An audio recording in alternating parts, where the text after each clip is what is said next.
Несмотря на то, что эта великая сущность, истинная самость, является пределом величия, и ее ценят превыше всего, ее сияние не видно всем. Ее свет затемняет злодей, принявший форму эго. Не будучи реальным, этот злодей по имени Джива, индивидуальное «я», скрывает истину самости. Поэтому самость, о которой составляют неверные представления, искажая ее различными ложными идеями, для невежественного не имеет никакой ценности.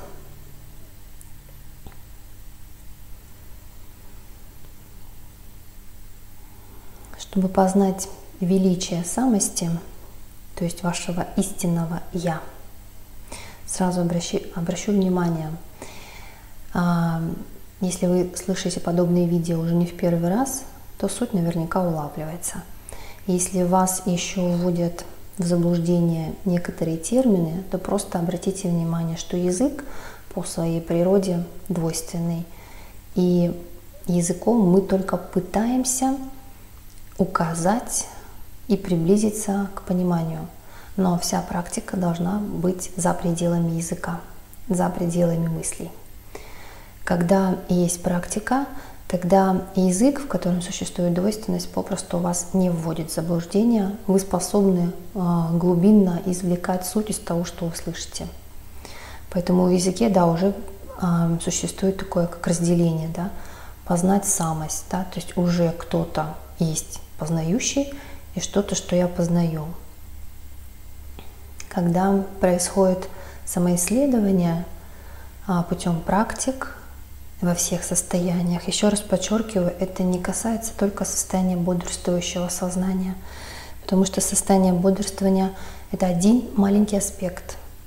Аспектов много, есть еще сон со сновидениями, сон без сновидений. То есть должны быть исследованы все состояния, чтобы обрелась целостность понимания природы «я». Вы можете ограничить себя только лишь исследованием состояния бодрствования, но этого мало. Но с одной стороны, исследование в бодрствовании и практика пребывания в естественном состоянии, она неминуемо перетягивается в остальные состояния. Так как «я» оно везде «я», и привычка отождествлять себя с высшим «я», потому что мы сначала себя отождествили с мелким «я», сейчас мы делаем то же самое, только в обратную сторону. А раз отождествляемся от мелкого, идем к высшему. Механизм тот же самый, только обратно.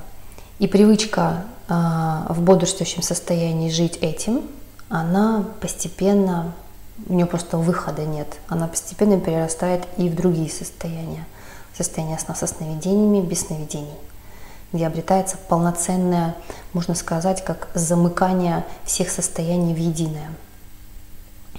Но если у вас существует понимание, что это происходит только в бодрствовании, это не совсем так.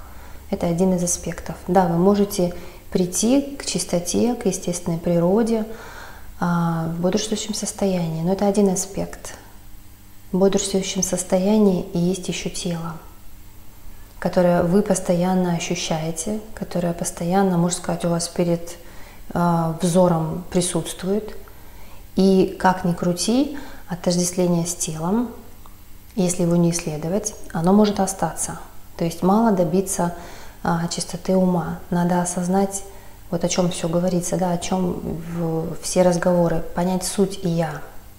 Это делается, еще раз, не только в бодрствующем состоянии, потому что в бодрствовании вы видите тело. Бодрствование тела активное – это одно из состояний. Состояние множества.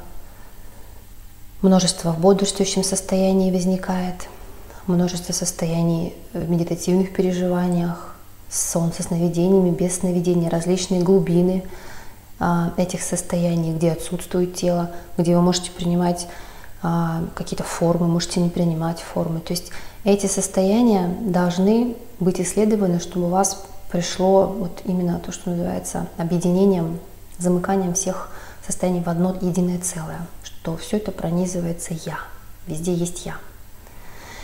Я не говорю о том, что нужно как-то там, опять же, 100% все изучить, что такое 100%.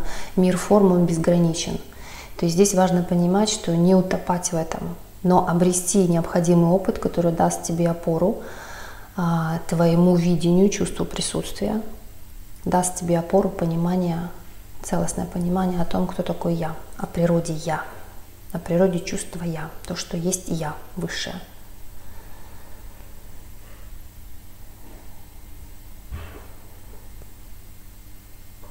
Предел величия познается именно самоисследованием, практиками, отбрасыванием того, что не есть я. Принцип очень простой. Здесь можно такой принцип использовать.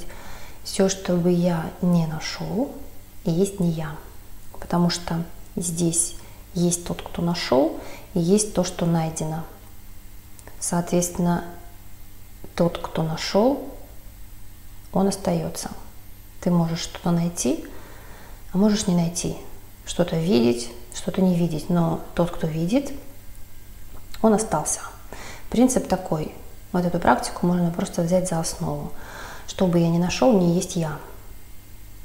Обрел какое-то переживание света, я видел свет, например. Есть я видящий, есть свет. Свет появился, свет исчез, я остался. Я вижу тело, физическое тело. Тело может присутствовать в бодрствующем состоянии, в глубоких медитативных переживаниях тело отсутствует, но я, чувство присутствия осталось. Есть мысли, есть я. Мыслей нет, я все равно есть. То есть я как бы наполняется разными формами. Мыслями, формой тела, светом, светом белым, светом красным, темнотой, пустотой. Всем этим наполняется я. Но вот это вот я, вот мы вот об этом говорим. О том, что пронизывает все явления. То есть и здесь уже можно задать себе вопрос и понять, что я не тело, потому что тело может быть, может не быть, а я все равно есть. Здесь мы тоже возвращаемся к исследованию и остановке дискурсивного диалога. Да? То есть самое скрывается дискурсом, самое скрывается постоянным мысленным потоком вокруг ограниченного «я», вокруг маленького «я», вокруг личности. И это мешает распознать то, что всегда присутствует. И здесь тоже тот же самый принцип. Есть мысли, и есть тот, кто видит мысли. Я видящий. То есть я вижу мысли, значит мысли не я, все отметаешь. Мыслей нет, и я никуда не делся. Попробуй избавиться от я. Просто вот попробуй сделай это. Если на каком-то уровне ты можешь сказать, что я могу остановить мысль, на каком-то уровне, еще раз напоминаю, на каком-то более глубоком смысле слова, ты ничего не можешь делать, потому что ты не деятель, все происходит. Но на каком-то уровне, пока ты еще себя отождествляешь с чувством делателя, ты можешь сказать, что я могу остановить мысль, да? Пускай будет так. То есть мысль есть, ты есть, есть.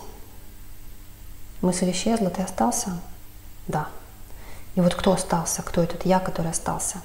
Но важно понять, что здесь не нужно зациклиться только лишь на избавлении от мыслей. Нет. Потому что я наполняется, еще раз, телом. Вы видите тело, вы видите эмоции, вы видите чувства, вы видите в состояниях самадхи переживания света, разного качества света. И все это я. Все это наполняет я. Все это из я. Вот этот я, вот он кто. Вот мы вот к этому ведем, да, чтобы познать я в кавычках в полной мере. То есть это такое образное выражение, потому что когда вы поймете, что я это я, у него нет никакого познания в полной мере. То есть это абсурд. Какая полная мера? Я некачественное, оно не меряется ничем.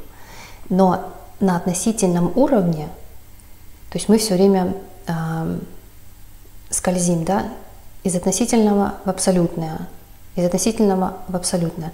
На относительном уровне мы говорим, что нужно познать в какой-то там якобы полной мере. То есть полная мера — это когда у вас приходит полное понимание. Понимание природы себя, природы «я».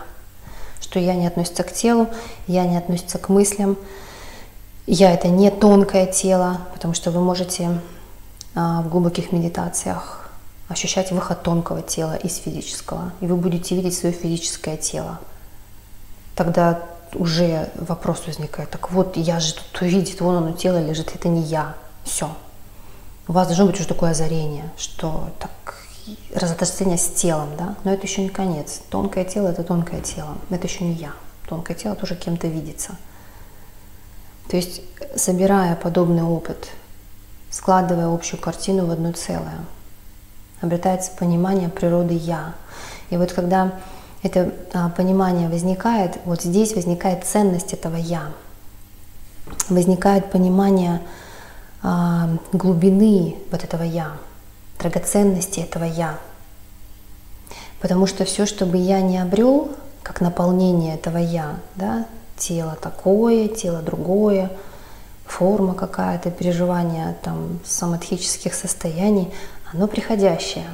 То есть оно во времени и в пространстве, но оно тебе, это помощь, это украшение этого «я», это то, что указывает на «я». Если бы не было всех этих явлений, я не смогло бы себя никак познать.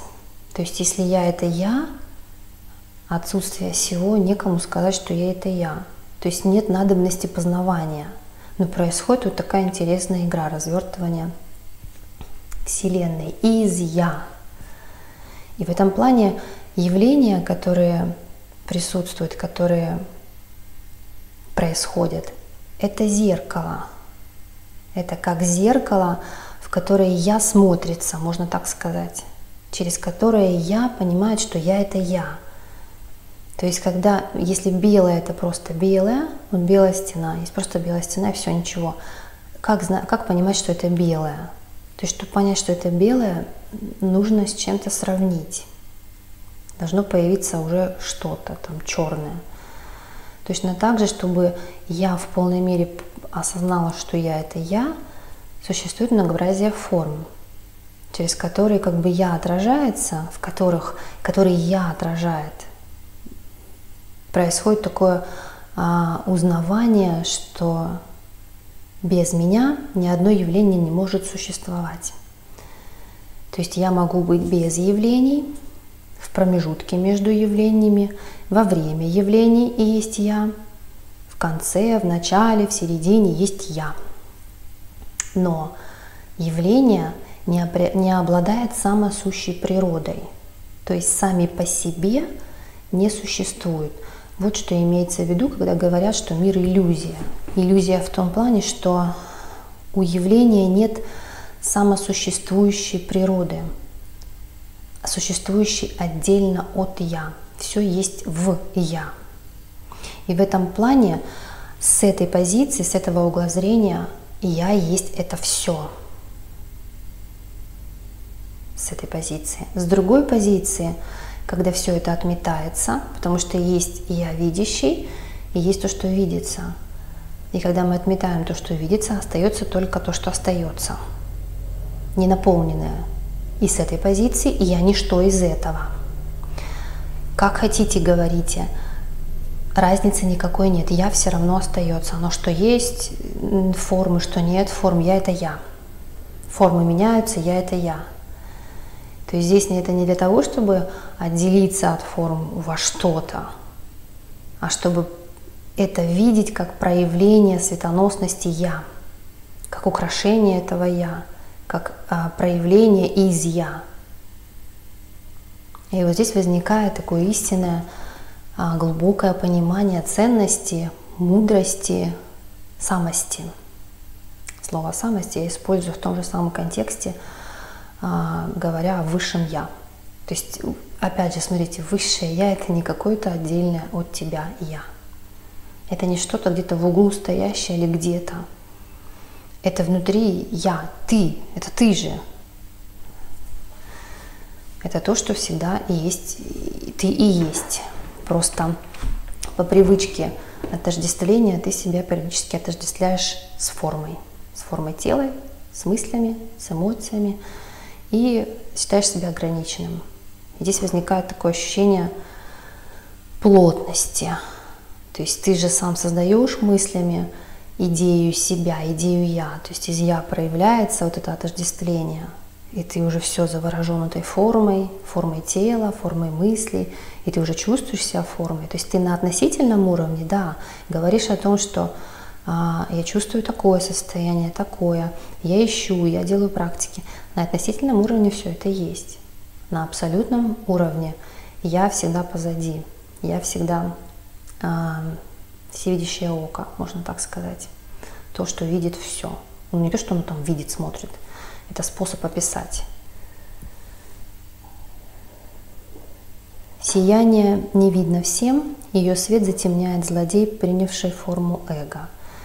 То есть мы спускаемся в относительный уровень, когда внимание захвачено мыслями, ты становишься этими мыслями. Как бы в тот момент, когда ты захвачен, ты чувствуешь, для тебя это все реально, да? Ты знаешь, что я тело, потому что фокус твоего внимания вот в теле, в теле, в теле. Поэтому я говорю, что нужны практики обязательно. Сказать, что там я вот поймать состояние безмыслия, остановить дискурсивный ум, этого мало. У вас еще есть главная привязка к телу. И на уровне слов обрести понимание, что я не есть тело. Но что это даст? Вы когда-нибудь столкнетесь с ситуацией, когда будет что-то такое происходить, не знаю, момент смерти. Или ваше тонкое тело будет выходить из физического тела. А как показывает опыт некоторых практик, некоторых людей, когда они сталкиваются с подобными явлениями, вроде бы уже понимая все, возникает жуткий страх. Потому что никогда эту сторону не исследовал. Возникает страх, а что это со мной происходит, я сейчас умру, кто я, умрет-то? Ты выходишь из тела. А тут же эта вот связь мощная с телом, страх потери этого тела включается. То есть ты как бы исследовал какую-то часть, там, дискурсивный ум остановил, вроде как ты в чистой природе, но кто это в чистой природе остался? Это не тело, это не относится к телу.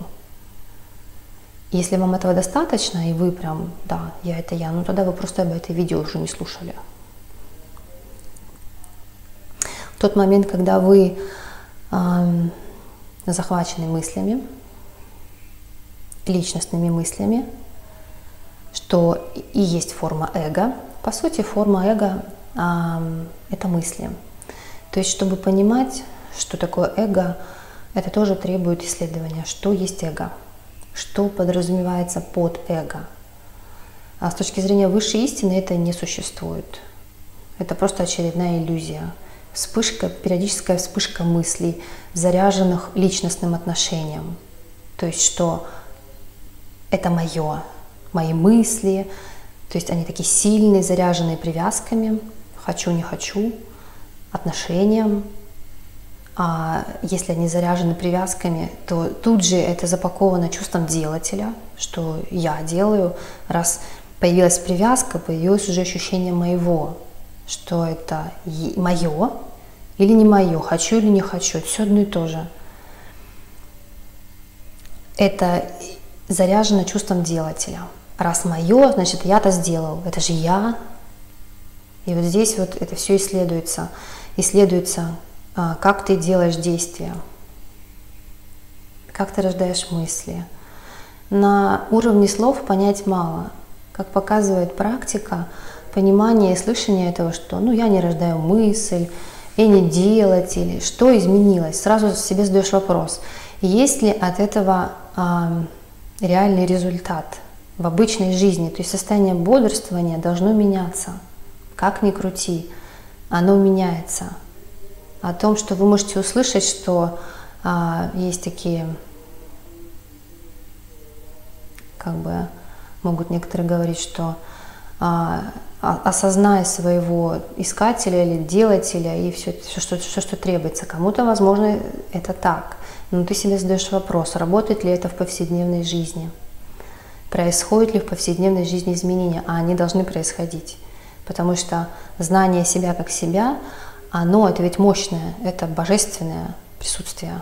Вот это вот мелкое проявление способно растворять. И то есть, как это проявляется? На обычном бытовом уровне это проявляется способностью растворять какие-то мелкие тенденции.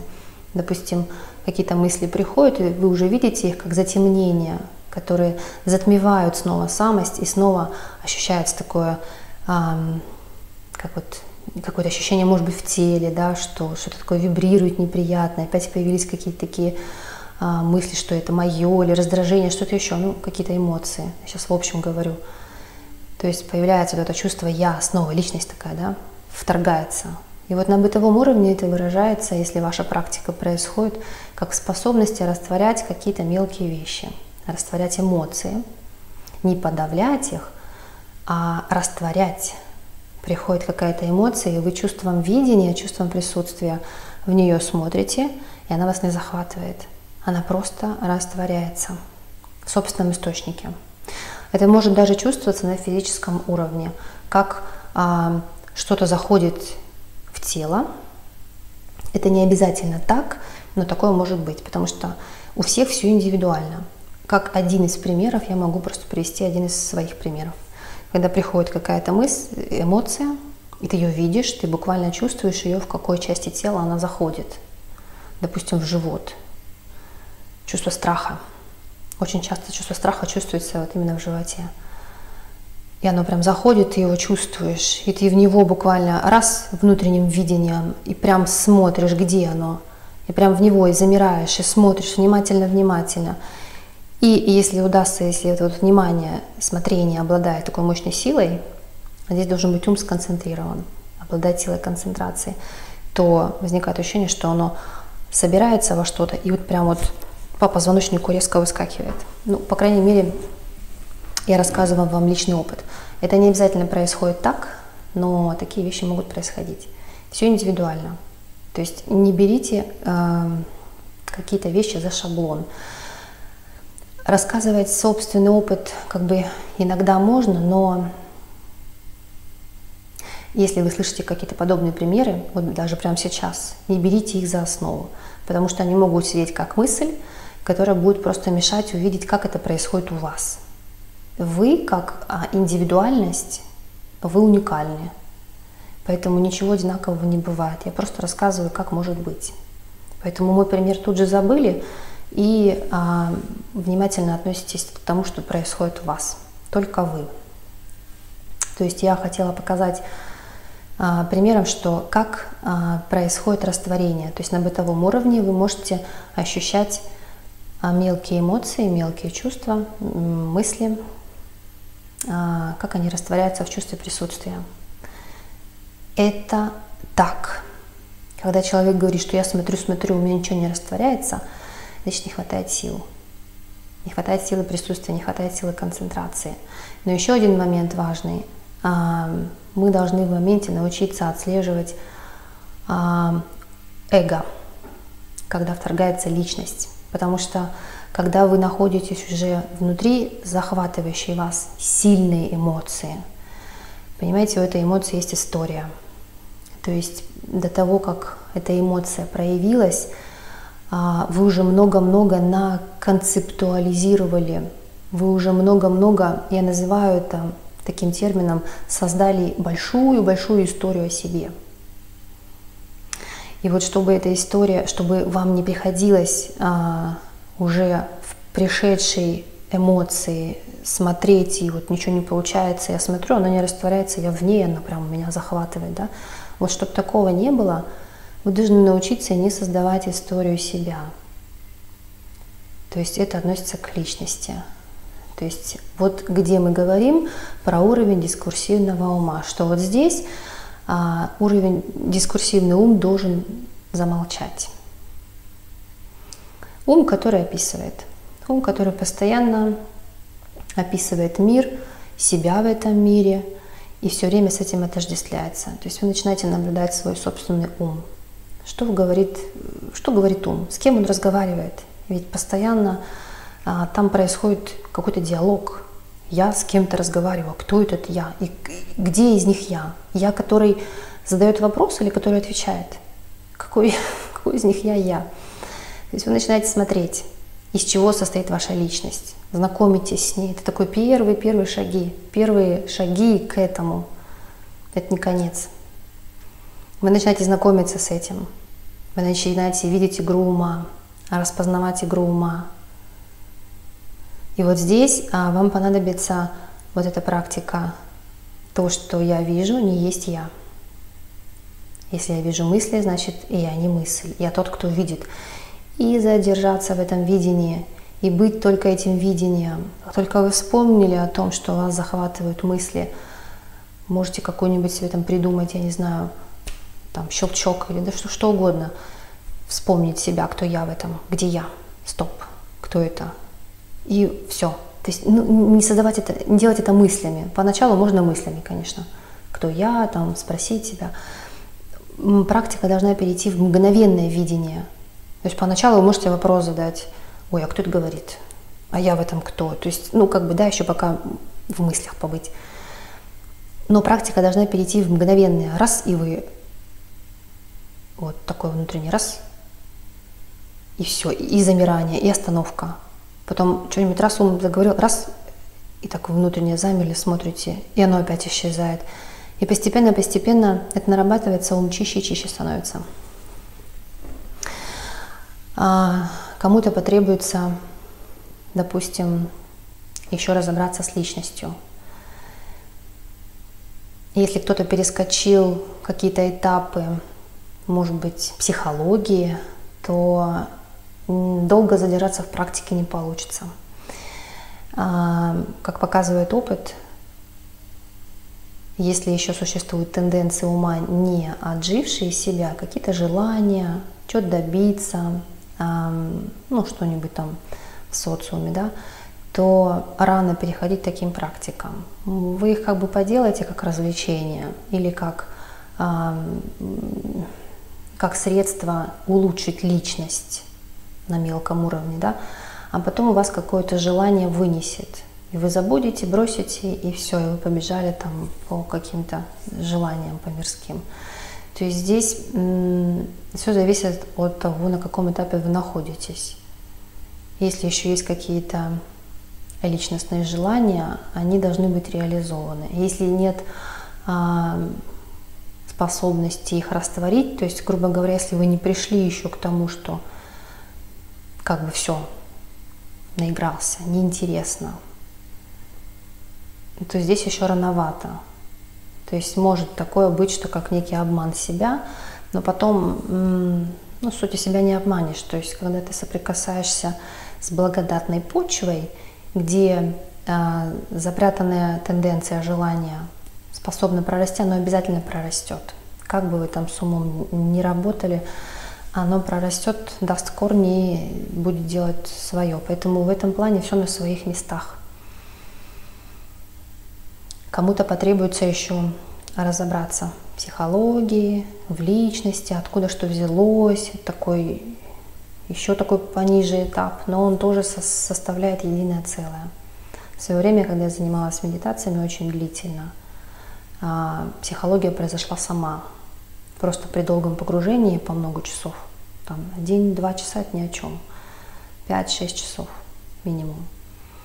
Происходит психологическая чистка самостоятельно. Ты просто видишь, у тебя открывается все. Ты видишь, откуда ноги растут у личности, откуда это берется. Детство вскрывается. Вскрывается все. Ум это такая интересная штука. Ум, о котором мы очень часто говорим, это такой маленький аспект ума, да, дискурсивный ум. Но ум имеет много глубин. То есть мы говорим уже о плотном уме, где вот мысль как мысль. Но мысль из чего-то состоит. Это что-то, и в этой медитациях можете познать, это что-то, назовем это энергией. Что-то вот такое живое, из чего раз и проявляется мысль. Вы в буквальном смысле можете это осознать, увидеть. И в этом плане оно как бы все едино. То есть ум просто разную глубину имеет. И в медитации происходит такая чистка по слоям.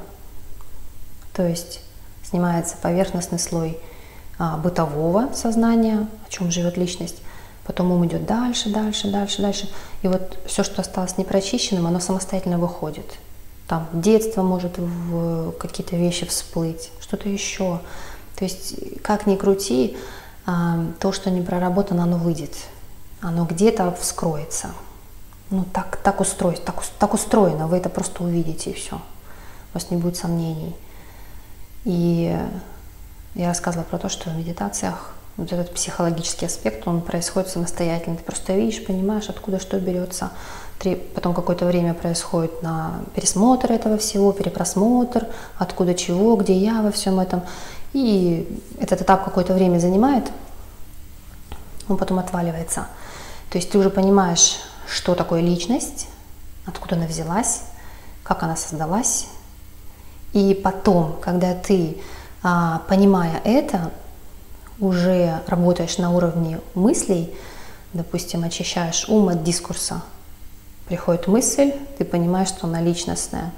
И ты даже не то, что понимаешь, объясняя себя, ой, эта мысль пришла какая-то личностная. Нет.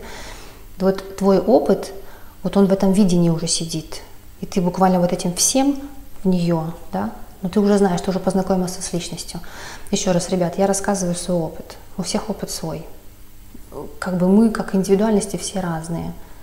Разное проживаем. Поэтому я рассказываю, как было у меня. У кого-то может быть по-другому. Есть ребята, которым нужно вот по психологии долго посидеть, поработать. Там с психологом, разобраться, понять. Но в этом не стоит зависать долго, потому что оно затянет в болото, в новое. Новая личность, которая сыграть может по-разному. То есть сейчас не хочу в это углубляться, чтобы сильно не тонуть.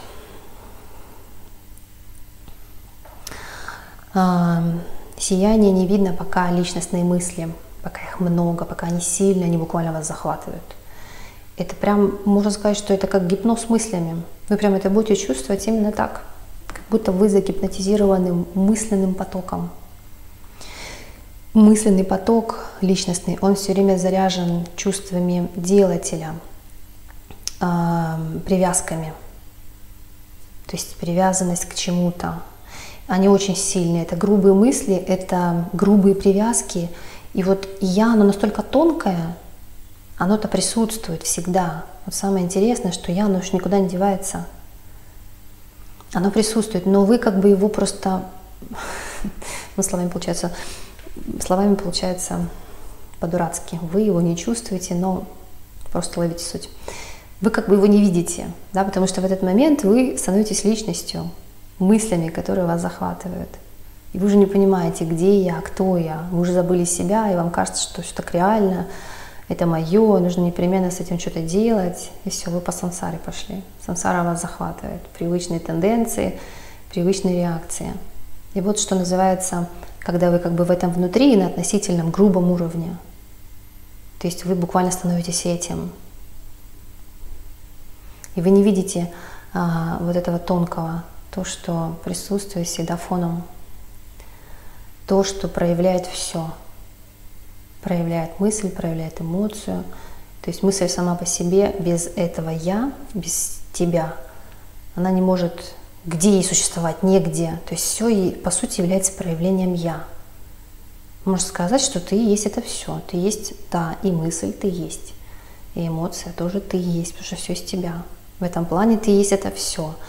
Но мы говорим не об этом, не о том, чтобы отождествиться с этим все или не все. Мы говорим о том, что я не есть тело. То есть ведь причина страдания человека – чувство делателя, которое и есть привязки, и все это относится к телу. Коренная мысль – и я есть тело. Все. У этой коренной мысли «я есть тело» чувство делателя появляется, мое, люблю, не люблю, и все, и целая вот гамма, целая история о себе, вот история. Вот об этом речь. Распутать этот клубок и понять, что я не есть ни делатель, ни тело. Я за пределами. Я за пределами. Не относится ни к тому, ни к тому, ни к тому. Но это требует самоисследования и естественного проживания собственного. То есть это не концептуально. Но вывод вы делаете, естественно, умом. Ум в этом плане хороший друг. Форма эго – это маленькое «я». Я, считающая себя телом, делателем, мыслями. Это форма эго. То есть я сейчас намеренно в это глубоко не иду, хотя, в принципе, об этом немного сказала. Не будучи реальным, этот злодей по имени Джива, индивидуальное «я», скрывает истину самости. Что значит «не будучи реальным»? Реально то, что реально, даже не знаю, как сказать, реально то, что существует, что само не нуждается ни в какой опоре. Вот что реально.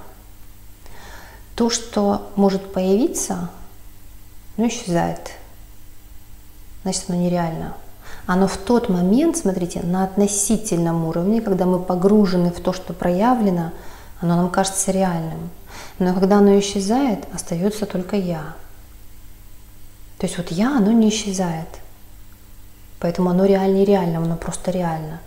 А все остальное на фоне «я» как сон. И вот это даже не переносное значение, смысл слова.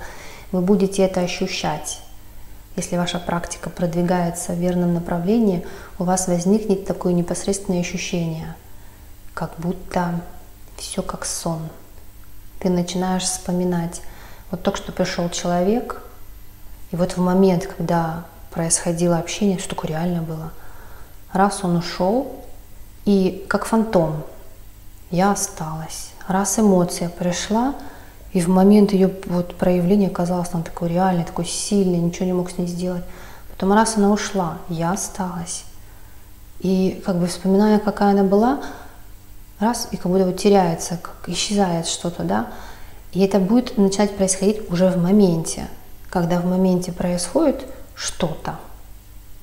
И вот сила созерцания будет расти, расти, расти, и в самом моменте вы будете видеть, что как будто прямо сейчас это сон.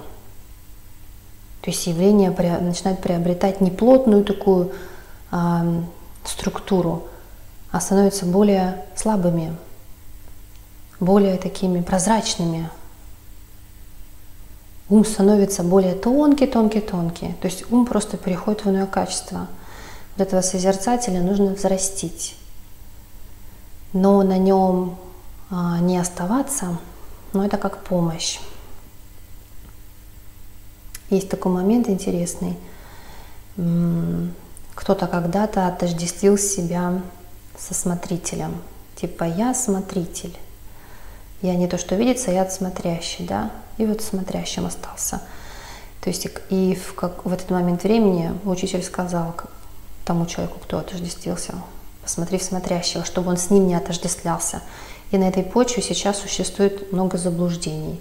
Ум начинает дифференцировать каких-то там миллион смотрителей. Их нет. Ты и есть этот смотритель, но ты не смотришь. Просто это попытка описать. Ты само смотрение, можно так сказать. Потому что это не вещественно, не качественно. Но это обретается понимание опытом, практикой, глубиной практики.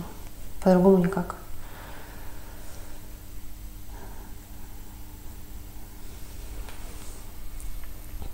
Искажая самость ложными идеями, самость для невежественного не имеет никакой ценности. Невежество – это незнание, непонимание собственной природы. Невежество – это грубое отождествление, когда человек говорит, имея в виду под «я», маленькое ограниченное тело и весь набор ощущений, связанных с этим телом. Это считается невежеством, то есть незнание. Для невежественного самость не имеет никакой ценности, потому что самость в конечном итоге – это не то, что обретается. То есть вы можете обрести что-то, что во времени и пространстве, что-то может прийти, что-то может уйти. Вы можете обрести какой-то навык. ну не знаю, там навык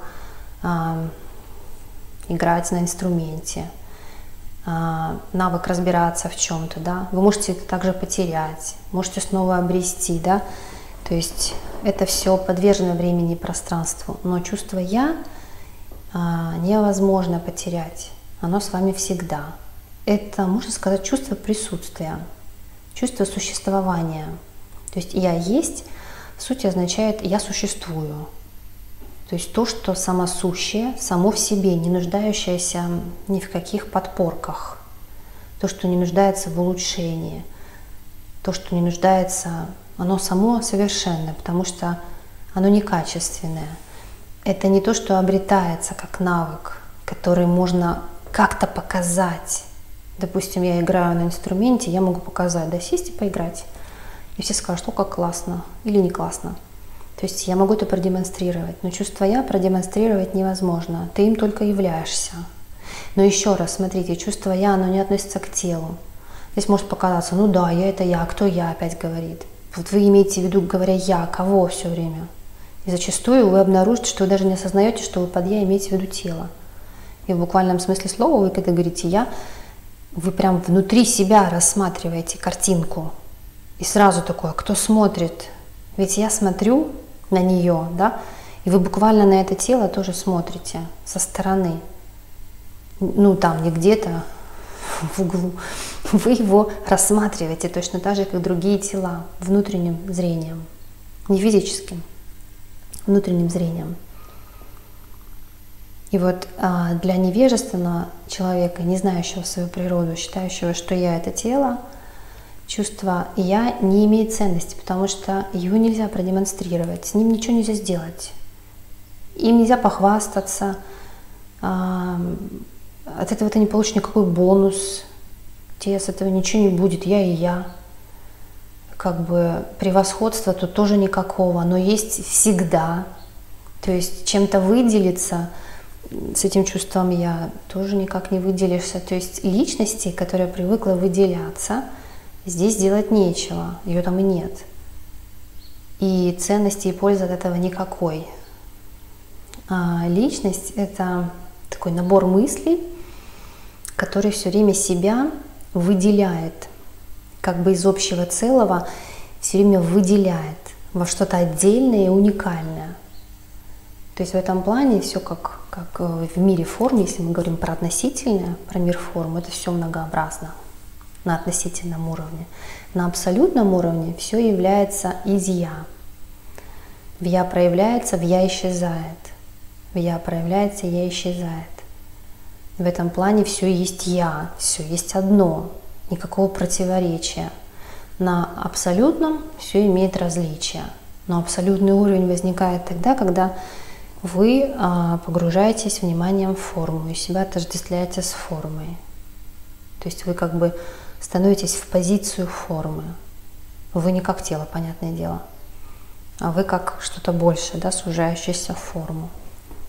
Это может быть не только в состоянии бодрствующего, это в состоянии медитациях, в состояниях снах со сновидениями происходит все то же самое. То есть мы говорим сейчас о разных состояниях.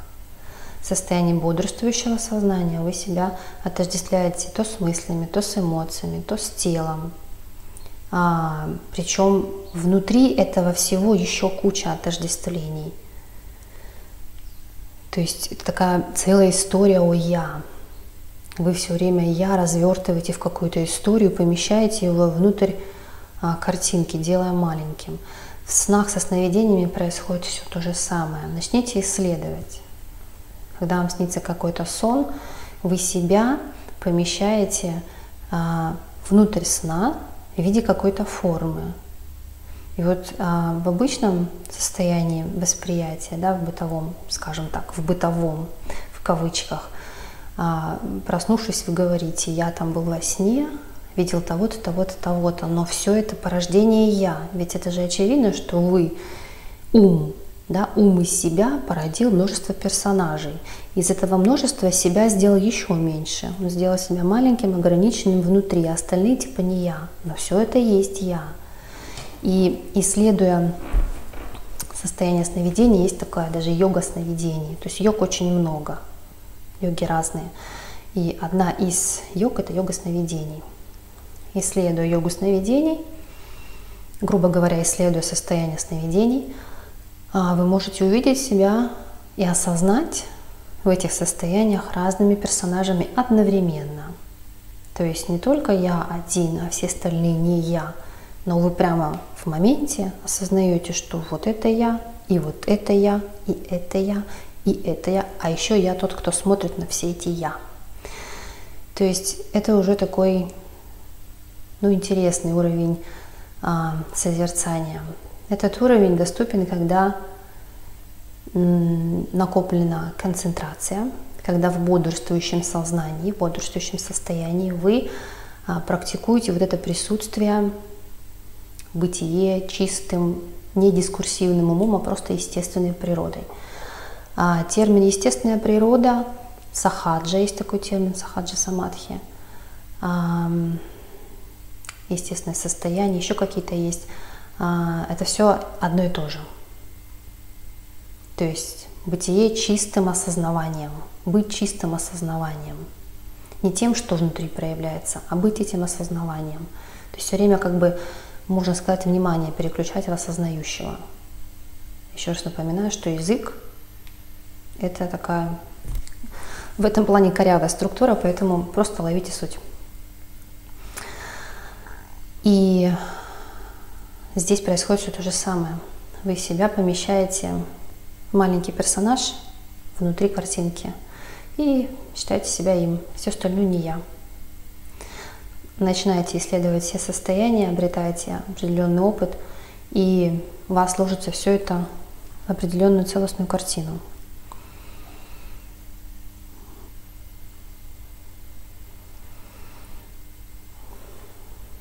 Вот поэтому самость не является чем-то ценным.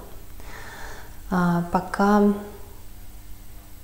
вы заворожены, пока сознание, можно сказать, заворожено формами, есть, это тоже определенная тенденция, которая должна себя отжить. То есть прожить себя как форма этого тела, с его желаниями, стремлениями, всем, да. Прожить себя, может быть, как еще какие-то состояния, там подъем энергии, кундалини, чего-то такое, вибрации. Все это определенные тенденции. Вот пока они интересны, пока вы этим заворожены, вы будете в них искать. То есть открывая какие-то новые пространства в медитативных погружениях, путешествия по каким-то измерениям, там, может быть, общаясь с какими-то существами, что-то еще, пока вы заворожены формой, это будет вас увлекать. То есть в бодрствующем состоянии происходит все то же самое. Пока вы заворожены какими-то материальными проявлениями, то же самое, теми же формами. Вам хочется добиться чего-то, какие-то желания вас тянут, вам кажется мир интересным, есть смысл во всех этих формах. То есть пока они себя не отживут, вы будете по ним бегать. В тонких состояниях все то же самое. Когда вы обретаете опыт тонких состояний, здесь тоже происходит такой захват. И он очень мощный. То есть вы можете обрести какие-то там медитативные погружения, йога сновидений может захватить, да, там различные состояния, различные миры, что-то еще. А тонкое тело, оно очень любопытное. То есть оно буквально захвачивается формами, изменением форм. То есть вы можете там иметь пространство, низ сделать верхом, верх низом, стать водой, чем угодно проявиться. Это будет вас захватывать до какой-то степени, пока к этому есть интерес. То есть у «я» всегда есть интерес в какие-то формы поиграть.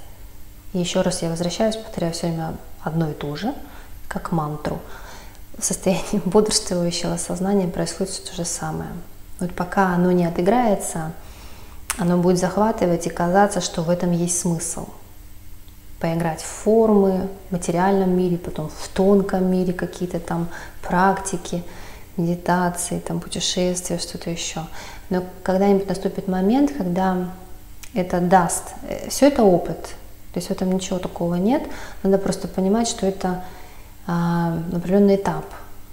И в формах можно утонуть, потому что формы бесконечные, бесчисленное множество форм. Форма может проявиться как угодно. И искать суть в формах нет смысла. Вы еще больше утонете в сансаре, в формах. Мир форм — это сансара, то есть вы все время отождествляетесь с новой и с новой формой. Можете отождествиться с тонким телом, когда вы, если обретете практику путешествия в тонком теле, это может вас захватить, но это тоже отождествление с тонким телом. Это еще не я. Я то, что видит и тонкое тело тоже. Но пока это не будет отыграно, оно будет вас захватывать. Это происходит, еще раз напоминаю, на всех уровнях. Сон, не сон, медитации, состояние бодрствующего сознания. Все это будет вас захватывать. Нужно просто понимать и эти вещи просто грамотно использовать. Понимать, что есть то, что наполняет я. Я буду говорить терминами йоги. Шива и Шакти. Шива — это недвижимое. Познать Шиву несложно. Шива прост, но в то же время он обладает глубиной, он обладает Шакти. Шакти — это как раз вот эта вот энергия, из которой проявляются формы, светоносность, мысли. Это все есть одно и то же. Оно каким-то чудным образом трансформируется в мысли, в эмоции.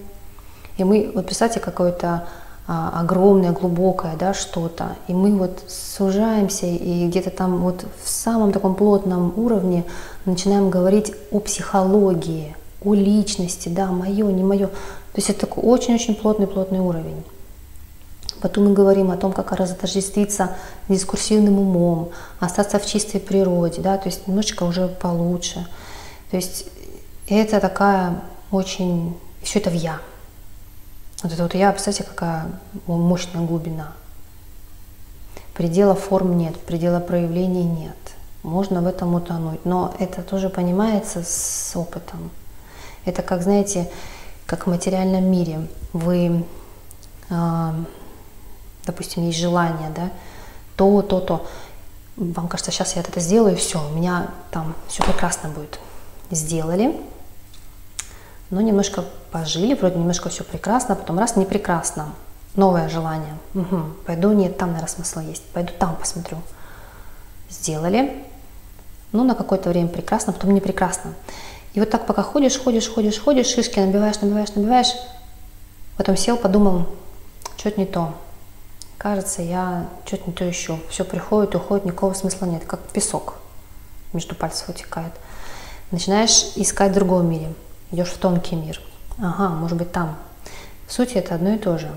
То есть, но с этим просто надо соприкоснуться.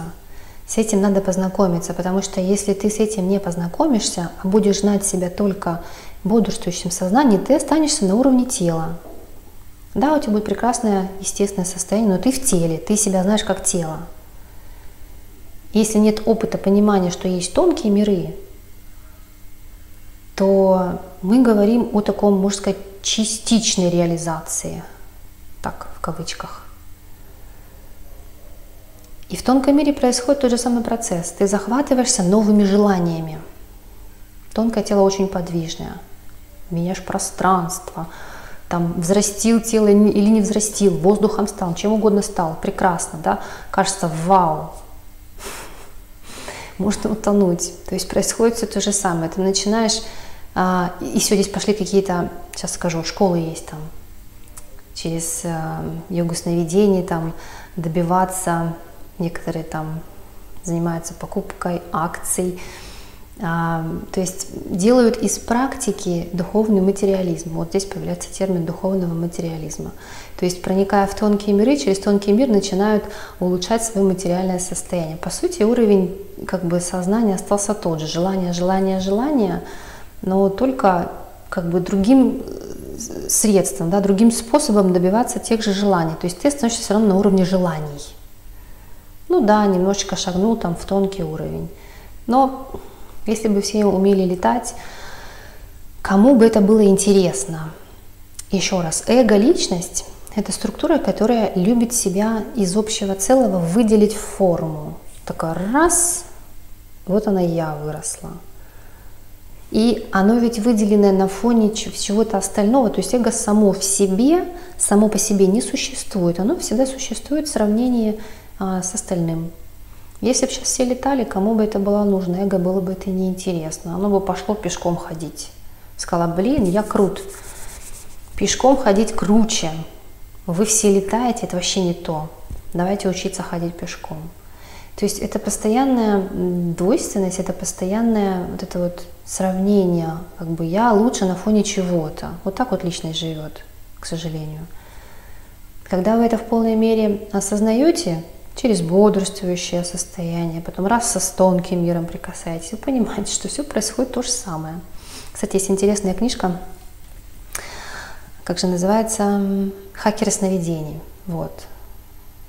То есть показали тоже такой интересный момент, когда люди соприкоснулись с тонким миром, и они просто стали использовать тонкий мир просто в угоду своих материальных достижений. Допустим, то есть уровень сознания остался тот же самый. Уровень смотрения на мир. Просто в руках появился другой инструмент. Ну, например, они там продолжали чинить те же самые разборки. Если они там раньше, не знаю, там с какими-то, не знаю, с ножами там во дворах чинили разборки с братвой, то потом они приобрели просто магию. Они в виде, используя йогу сновидений, они обрели ситхи, мистические способности, и они просто стали им пользоваться для чего? Делая все то же самое, чиня разборки с какой-то братвой, там убийства даже какие-то были. То есть уровень их сознания как в форме, как в какой-то форме, да, в миру, остался тот же самый. То есть они просто сменили инструмент. Сегодня у них был нож в руке, а завтра они взяли магию, у них там энергия в руке появилась. Но они делают те же вещи, все то же самое, осталось уровень восприятия, остался тот же, он не поменялся. И вот в конечном итоге, если мы говорим про реализацию, не нужно этого термина пугаться. Как ни крути, как личность, но это уже не личность, можно сказать, что индивидуальность, да, она становится божественной. То есть ваши привычные склонности ума растворяются. Вот в самом начале, помните, я приводила пример, что на бытовом уровне должна появиться способность растворять мелкие какие-то мысли, эмоции, чувства. Все. То есть происходит чистка, что называется, тенденция ума, где хранится карма. Ум – это накопитель кармы. Привычные склонности вас гонят куда-то. И вот как ни крути, это все происходит в обратную сторону. То есть личность растворяется, и ее место заполняет что-то другое. Это называется божественностью. Когда вы уже перестаете жить личными мелкими хотелками, все мне, вы начинаете жить